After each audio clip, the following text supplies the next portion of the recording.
हनुमान जी की प्रेरणा से कैसे बदली एक साधारण व्यक्ति की किस्मत जब जीवन एक ही रेखा पर थम जाए, जब सपनों के पंख कट जाएं, जब इंसान भीड़ में होते हुए भी खुद को अकेला महसूस करने लगे, जब हर कोशिश असफलता में बदलने लगे, जब अपनों पर से भरोसा डगमगाने लगे और जब दिलों की गहराइयों से यह आवाज आने लगे कि अब कुछ नहीं हो सकता, तब यह समझ लीजिए कि यह अंधकार की अंतिम रेखा है, जिसके बाद कहीं ना कहीं ब्रह्मांड की शक्ति में से एक दिव्य किरण जन्म लेती है, जो सीधी उस व्यक्ति तक पहुंचती है जिसने हार मानने से पहले एक आह भरी होती है, एक प्रार्थना की होती है, एक बार अपने भीतर छिपे हुए उस ईश्वर को पुकारा होता है।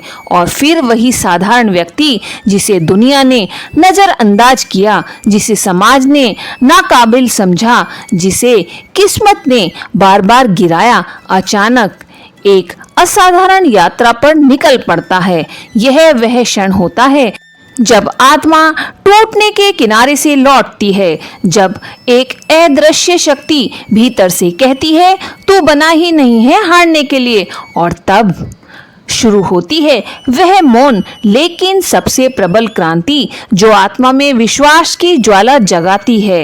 और यह शक्ति कोई और नहीं बल्कि साक्षात दिव्यता का वह रूप है जो हम सब में विद्यमान है, परंतु जागृत केवल तब होता है जब हर रास्ता बंद हो चुका होता है।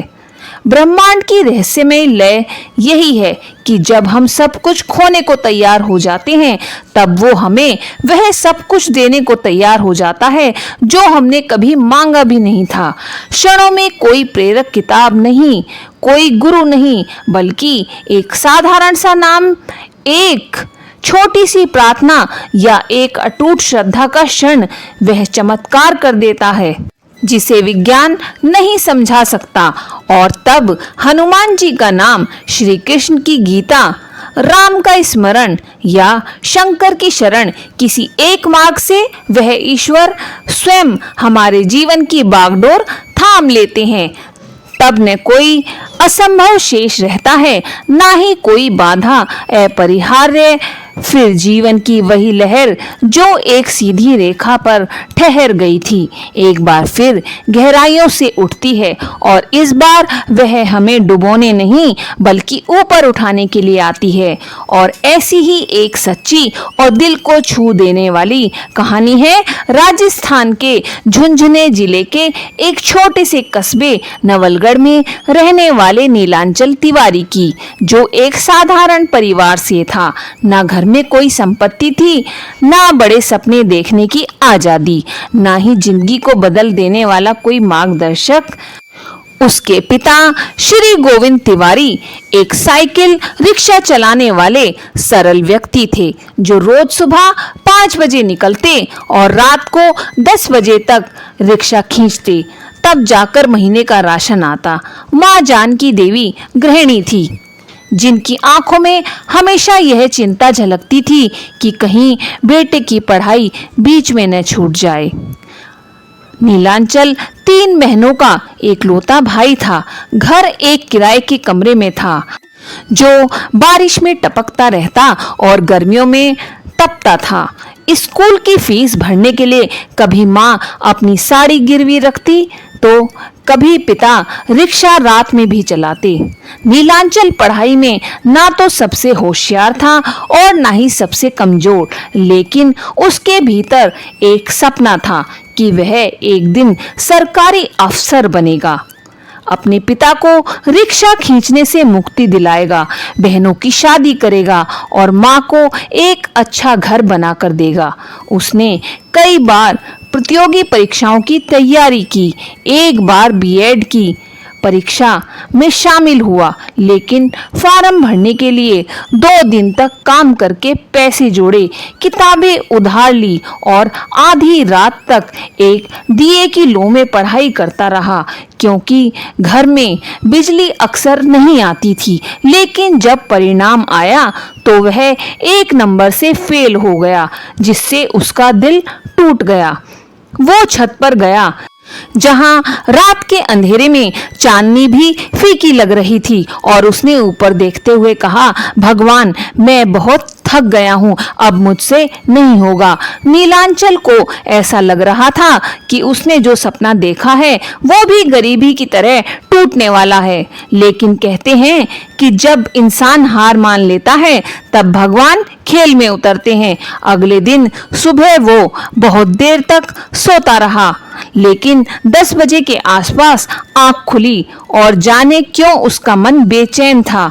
वह बिना कुछ सोचे अपने घर के पास स्थित एक पुराने हनुमान मंदिर की ओर चल पड़ा।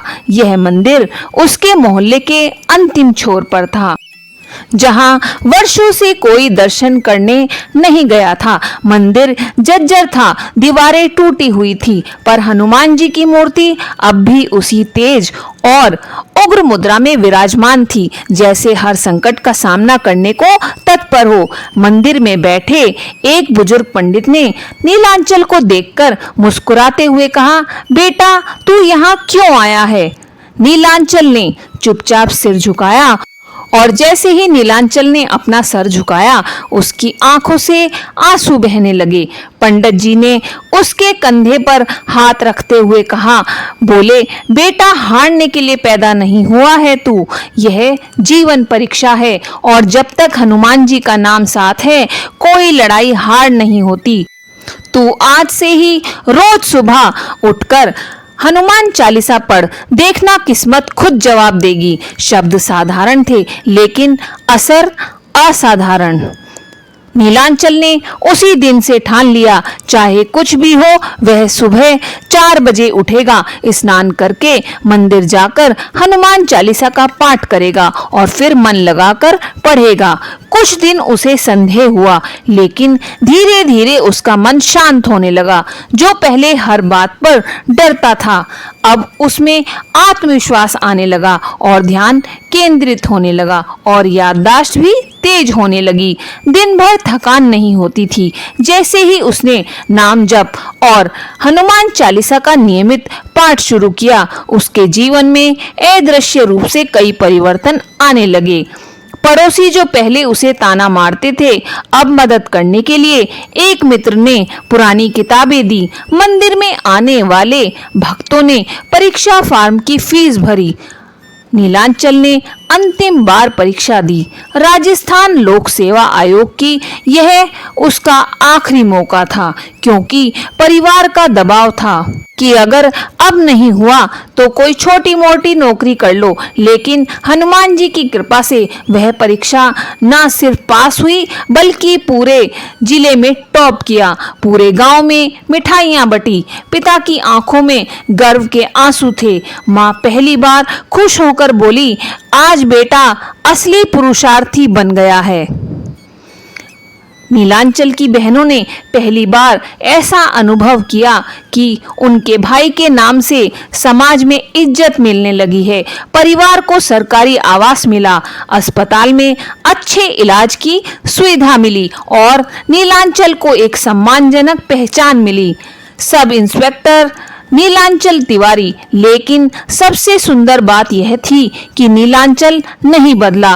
वह आज भी हर मंगलवार सुबह 4 बजे उठकर उसी पुराने मंदिर जाता है, जहां अब मरम्मत हो चुकी है। लोग आने लगे हैं और वहीं बैठकर हनुमान चालीसा का पाठ करता है। जब लोग उससे पूछते हैं कि तुम इतने ऊंचे पद पर पहुंचकर भी इतने सरल कैसे हो, तो वह मुस्कुराकर कहता है, मैं नहीं बदला, मेरी सोच बदली, और वह सोच मुझे हनुमान जी की प्रेरणा से मिली।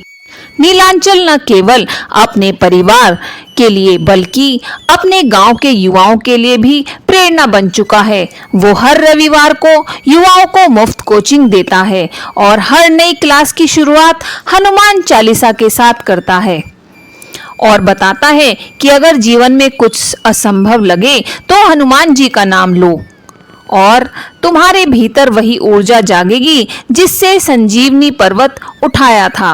वो कहता है कि हनुमान जी सिर्फ संकट मोचन नहीं है, वो प्रेरणा मूर्ति भी हैं जो इंसान के भीतर सोई शक्ति को जगा देते हैं। नीलांचल की कहानी इस बात का साक्षात प्रमाण है कि एक साधारण व्यक्ति अगर श्रद्धा, समर्पण और नियमित साधना के साथ हनुमान जी की प्रेरणा को आत्मसात कर ले तो वह न केवल अपनी तकदीर बदल सकता है बल्कि समाज में भी उजाला फैला सकता है। नीलांचल जैसे लोग हमें यह याद दिलाते हैं कि ईश्वर को पाने के लिए चमत्कार की नहीं, चरित्र की जरूरत है और अगर भक्ति सच्ची हो तो हनुमान जी जैसे देवता भी साधारण भक्त के जीवन को स्पर्श करके उसे महान बना देते हैं। यही प्रेरणा आज हजारों युवाओं को मिल रही है क्योंकि नीलांचल जैसे लोग जब गांव में जाकर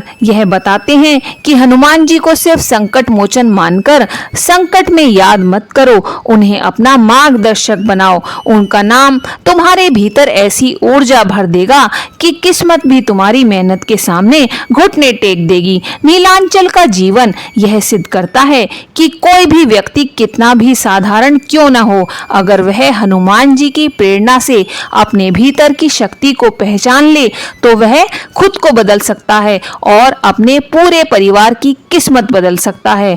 अर्जुन जैसे लोग यह उदाहरण है कि चमत्कार मंदिर की घंटियों में नहीं बल्कि उन मन की श्रद्धा में छिपे होते हैं जो हनुमान जी को मन से पुकारते हैं। हनुमान चालीसा की हर चौपाई केवल एक भजन नहीं है, एक ऊर्जा है, एक मंत्र है, एक ऐसा दिव्य आदेश है जो इंसान को आलस्यहीन भावना, डर और असफलता से उठाकर एक योद्धा बना देता है। और जब नीलांचल जैसे लाखों लोग उस ऊर्जा को आत्मसात करते हैं तो उनका जीवन ही नहीं, उनकी पूरी पीढ़ियां बदल जाती हैं। ऐसे कई लोग हैं जिन्होंने हनुमान जी के मंगलवार के 21 व्रत से, सुंदर कांड के पाठ से या मात्र रोज 15 मिनट की हनुमान चालीसा से अपने जीवन की दिशा ही नहीं बल्कि दशा भी बदल ली है। कोई आईएएस बन गया है, कोई व्यापारी बन गया है, कोई संगीतकार, कोई लेखक, सबका एक ही सूत्र रहा है, हनुमान जी की प्रेरणा। क्योंकि वह केवल संकट में रक्षा नहीं करते, वह संघर्ष की शक्ति भी देते हैं। वह भीतर की आग को जलाते हैं जो आदमी को अपनी असफलताओं से लड़ने की हिम्मत देती है। नीलांचल की तरह ही जब आप भी एक बार हनुमान जी से जुड़ते हैं तो आपको न सिर्फ मार्ग मिलता है बल्कि हर मोड़ पर एक अदृश्य हाथ भी महसूस होता है जो आपको गिरने नहीं देता, जो थाम लेता है जब दुनिया छोड़ देती है। और यही है हनुमान जी की सच्ची कृपा, प्रेरणा बनकर जीवन को रूपांतरित करना। अगर आपको यह वीडियो अच्छी लगी हो तो इस वीडियो पर एक लाइक अवश्य करें और कमेंट में जय श्री राम, जय हनुमान अवश्य लिखें। धन्यवाद।